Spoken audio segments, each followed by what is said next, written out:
rig seismic was built 2 years ago in Norway as a survey boat for seismic studies. Until now, the vessel hasn't been properly equipped for the task, and instead has been used in the North Sea to inspect pipelines with remote control submersible vehicles. However, now fully fitted out in Newcastle with the most up-to-date equipment, it's regarded as one of the most sophisticated research and survey ships in the world. It's probably one of the most sophisticated research vessels available, certainly far in advance of any other vessel of this type in Australia. What sort of task? It now heads out to sea to survey the sea floor layers and to begin its basic research program to work out the broad structural framework of the massive expanses of ocean floors around the continent. Equipped with thousands of meters of seismic cables, it can take its tanks to the structural seabed up to 10 kilometres below the ocean floor. It's also equipped with the facility to take rock samples from the floor. On board, the ship has 3 large computers, 7 microcomputers, 3 different echo sounders, and 2 satellite navigators. The ship is even equipped with a computer-run facility. 3 transverse thrusters, vector rudder. On the sea floor, no matter what the prevailing condition on the surface is. Anywhere alive, Test all this year, and then in late January it's off to Lord Howe Island, where it'll chart the surrounding ocean bed.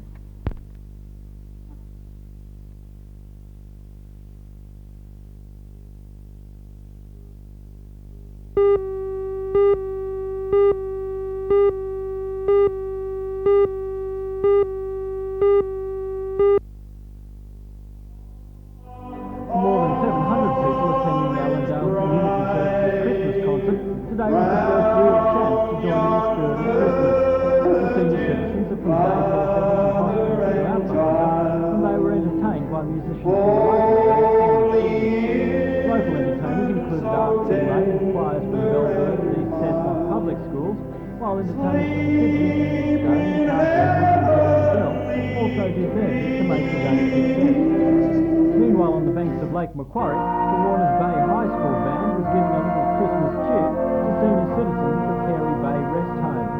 Earlier in the day, the band had played a similar performance at the Blair Apple Nursing Home at Terralba. The 26-piece band includes many members of the Marching Koalas and the Lake Macquarie Concert Band, and today they entertained their audience with Christmas carols, and of course one of those was Silent Night.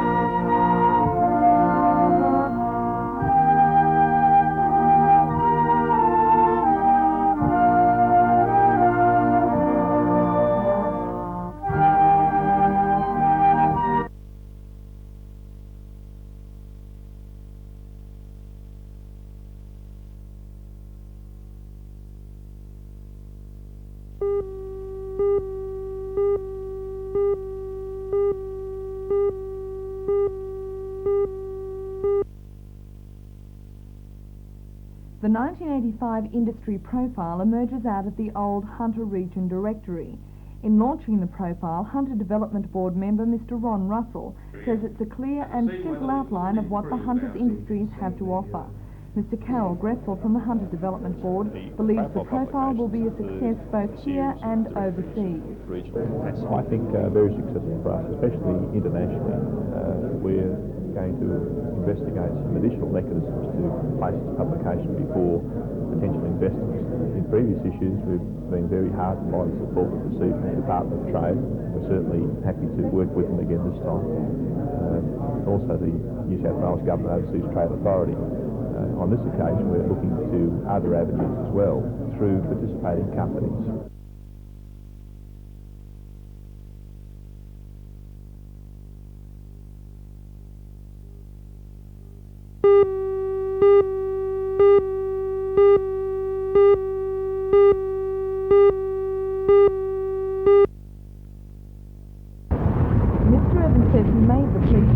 Newcastle to voice their opposition to the strike because of its far-reaching and damaging effects. He says the Hunter is losing its credibility and they do need some important contracts such as the multi-million-dollar submarine contract. Mr. Evans says the train drivers should take a look at the Hunter's bright future and take part in making it happen. There is potential for a massive increase in our general cargo export through Newcastle Port. Our wheat, our wool, our aluminium, and of course of coal. Now, if we pick this potential up and run with it, we can see the extension of our railway facilities in the valley from, for instance, Gulgong to Dubbo connection. We can see the increase of tourism from those areas to Newcastle, and we'll be looking for more people to run our railway stock. We'll be looking for more engine drivers and others associated with it, and the potential there is for an increase in jobs. With the rail strike entering its third week, one of the industry's hardest hit has been the coal industry. With train carriages being replaced by trucks, one of the city's two coal loading companies has had to make some major changes to its operations. 117 trucks are delivering 800 loads of coal every 24 hours to the Kooragang coal loader. The rail strike has proved to be a field day for the trucking companies, but for the coal loader and the shipping companies who are losing $12,000 a day, it's meant nothing but headaches.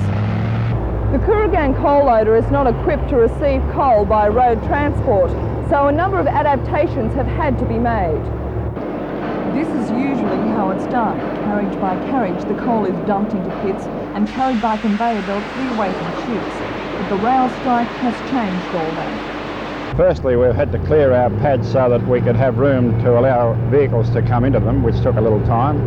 And we've also had to build a facility down there to load onto the conveyor belts. A Tall Chadwick loader, actually, it is. Mr Stone says only 16,000 tonnes are being delivered by road each day, which is about a quarter of its usual tonnage. As a result, ships have to wait longer to be loaded, and that's where the money is being lost. KCL will pick up the revenue again, because the coal will come through here eventually. The real losers are the shippers, because their coal's sitting at the mines and their vessels are outside, so we're losing in the short term, but we'll get it back. The shippers won't.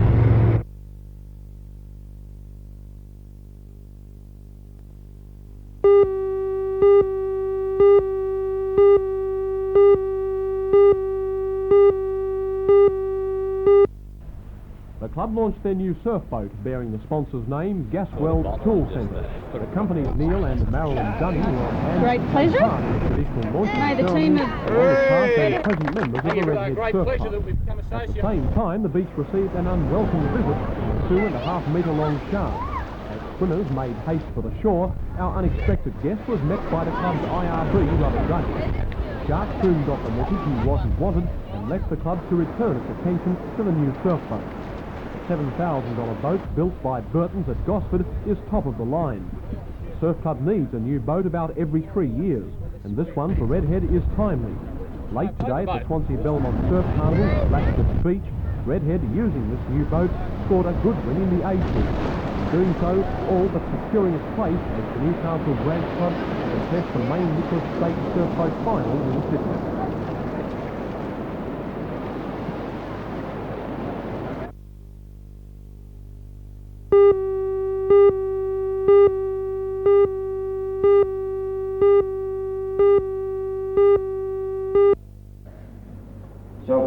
The ordination of 80-year-old Father Roland Smythe took place in 1934, and a mass celebrated the event today with the most Reverend Bishop Leo Clark presiding. The principal celebrant was Father Roland Smythe, and two priests who were ordained with him, Monsignor John Meany and Father John Lander, both of Sydney, also attended. More than 700 people filled St Columba's for the ceremony. And at Newcastle Beach today, a double-decker bus provided the means for young people from Cessnock through to Kurri Kurri to enjoy the sun. The beach bus is a joint community venture organised by the Cessnock Community Transport Group with help from the Kurri Kurri District Community and Recreation Centre and Cessnock Youth Refuge. Today the service was launched, and it's hoped the trip, which allows its users to enjoy more than 4 hours at the beach, will become a regular event. But those who wish to escape the heat were also given the opportunity with an activity that had a decidedly Christmas theme. The ABC and Department of Community Programs presented Christmas carols at the Great Hall at Newcastle University.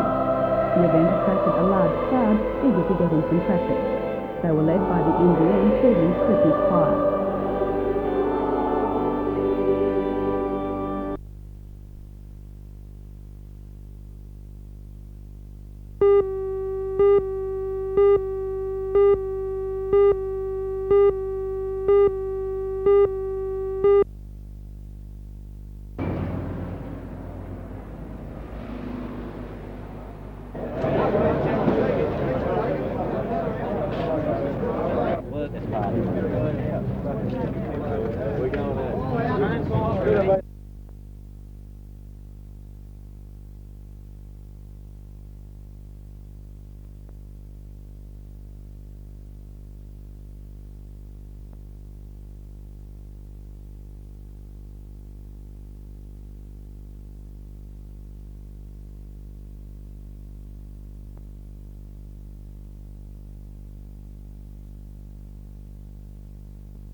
Throughout the world, Christmas is traditionally defined as the retail sector enjoys a greater prosperity.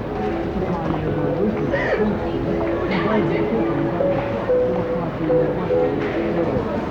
So far this year, however, that hasn't been the case, and traders are hoping to see there are a number of reasons for that the new traditional shops so far.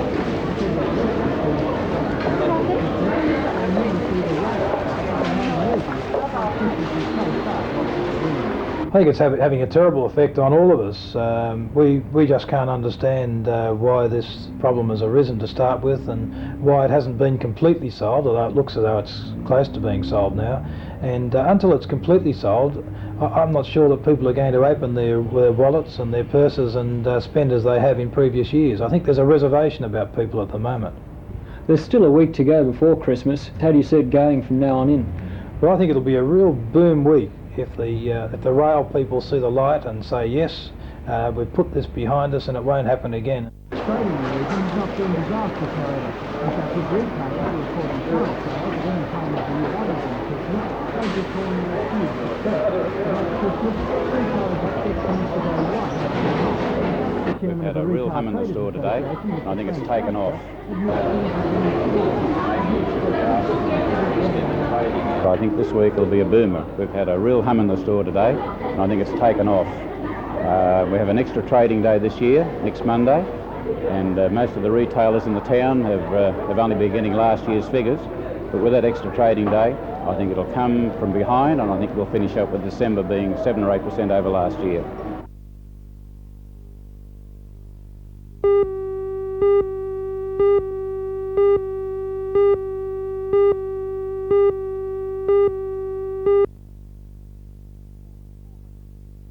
More than 450 members of the AFULE attended the meeting at Adamstown RSL Club, knowing that the State Arbitration Commission had ordered them back to work. The vote on a return to work was less than unanimous, 60% in favour and 40% against. The meeting called for discussions with the State Rail Authority and Premier Rann to resolve the Manning dispute. In Sydney afterwards, the Premier had some harsh words about the train drivers and the damage he says they have caused to our export trade. I think it's probably irreparable to some point. We really worked our hearts out trying to re-establish Newcastle after the last great flotilla of ships was floating off the port, and this has put us right back to where we were a few years ago. Now the pity is that it's been one group of individuals who've caused this, unsupported by the people of Newcastle. I know we've got the people's support, now we've got to go back and get the customers' support, because coal is a vital export to this state and to this country. The AFULE issued a warning to the Premier that any further remarks was the by him Premier's will threat of only sacking. Did that inflame play a the big issue role? and No, result in a that riled them up statewide all or the more. national So did Hill stoppage. State. There is too. already In fact, Hill's another been up stoppage here planned, yesterday 24 and the day hours before, from I think, midnight on what Wednesday. Hill has done up Drivers there. already in Melbourne. But today at least, the trains are running, and increases in their local train stations for timetable reasons.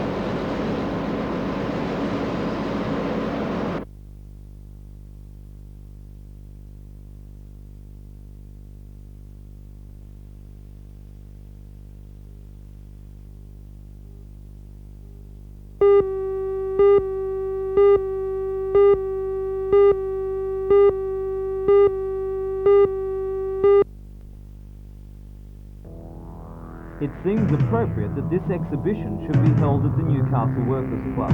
Australian Commercial Glassblowers, based in Hamilton North, is a workers' cooperative formed by 10 men who don't want their craft to die. When Phillips Lenora Glassworks in Wallsend closed down in December 1982, the workers were retrenched, and these men decided to set up their own company. Since opening in June, the cooperative has gone from strength to strength, concentrating on hand-blown lighting components and gift ideas which it sells direct to the public. Big sellers include terrariums, wine glasses, carafes and tourist trinkets. While the market for these handmade goods is healthy, the cooperative needs sell more to ensure its long-term survival. Sales are hamstrung because the cooperative does not have the money to advertise, and it hopes that the 2-week exhibition will partially overcome that problem.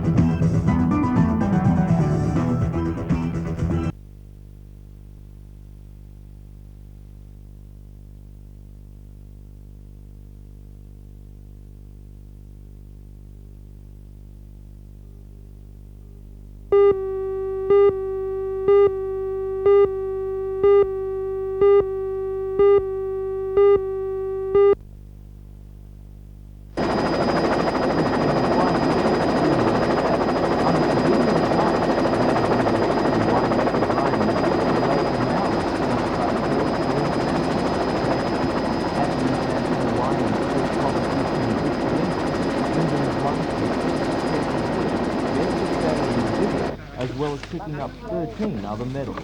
During the year, the label was also Australia's best performer at international wine shows in Yugoslavia and Czechoslovakia. In presenting the Enterprise Award, the Chamber of Commerce was particularly impressed with Wyndham's export drive, which includes the company now more than 3 times. Brian McGuigan said yesterday and also for our tractors to get across the ground, and slows down the picking operation itself. So we think it's prudent to start a little bit early.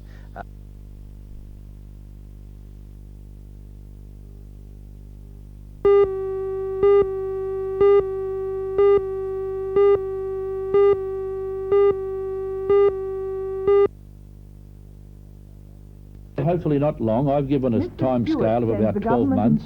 I'm asking the Department of Local Government to send an inspectorial team in to do a full inspection of the administration of the Newcastle City Council, because my inspectors have already...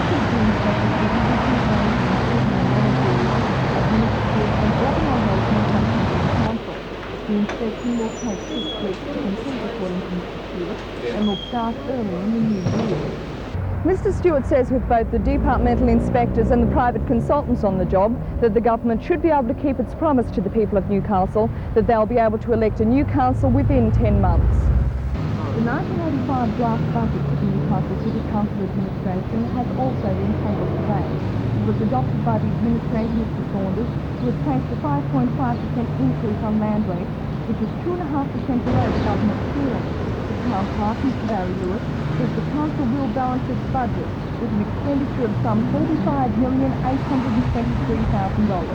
Mr. Lewis says it's a conservative budget. Although the operation has been streamlined, he says there are no dramatic cuts. In fact, there are to be some additions. Mr. Lewis in his coordination committee has recommended an internal loan and $1.5 million be spent on road resurfacing. He says the Central Library will be reopened on Saturday morning, and that a librarian, a financial forward planner and a computer consultant be employed. $72,000 has been set aside for the administrator's salary and expenses next year, but when compared with the $127,000 it would cost to run the council, it's obvious the administration is taking place. Mr. Lewis has also allocated $125,000 for a council election next year. The administrator adopted the draft dwelling density code for Newcastle City, with the exception of Merewether and Hamilton South East. The code aims at taking the pressure off areas that have a high concentration of flat development. It advocates that townhouses should be allowed to be built throughout Newcastle as long as the applications comply with the stipulations of the code. Merewether and Hamilton South East have been given a temporary deferral so that studies can be conducted into their individual problems.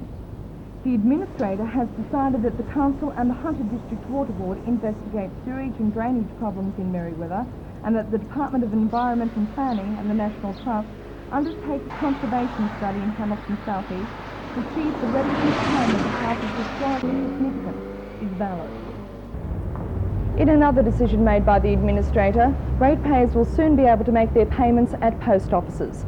Pensioners, though, will have to wait until the pre-validated pension system begins in 1986 before they can take advantage of this convenience.